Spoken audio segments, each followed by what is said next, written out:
This this past summer, a man named Joe Morgan contacted me from Fresno, California. And Joe had a fascinating story.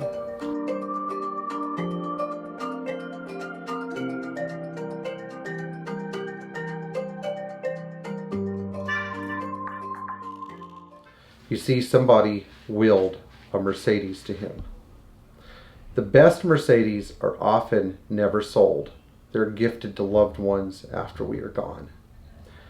And one of the cars that happened to meet this very fortunate fate was the Kenji Benz, a horizon blue and dark blue two-tone 1970 Mercedes 280 SE sedan that belonged to a man named Kenji, who took great care of it until he ran into some kind of mechanical problem, parked the car in his garage in the mid-90s, where it never saw the light of day until 2020, when, after Kenji passed away, his wife contacted Mr. Morgan and said, "Congratulations, you are now the owner of this 1970 280 SE." So, here we are today. This car is coming here to be revived in our workshop. I'm very proud of it. I'm lovingly and slowly getting the mechanicals ready to wake up. And this car is going to again be somebody's loved W108 that will hopefully see many thousands of miles in the hands of a caring owner. Situations like this make us ask questions. When we sell a car, who does it go to? How do we know whether somebody will actually do the right thing or not with a car that we have?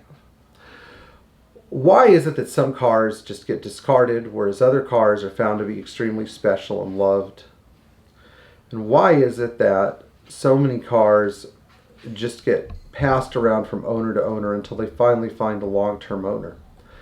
I guess the question I'm asking is, how is it that some cars end up leading such fortunate lives and others don't, when they all start out as the same quality, at least with Mercedes, and when they all start off often being the treasured icons of an individual who has worked very hard for the vehicle and looks forward to owning it for 20 or 30 years. This is the case with many Mercedes in this era, because in the 1970s, if and when you bought a Mercedes, it wasn't just a car you bought, like a new Chevrolet Caprice or a Volkswagen Beetle. It was a car you saved up for, anticipated, often special ordered, and went through a lot of trouble to acquire.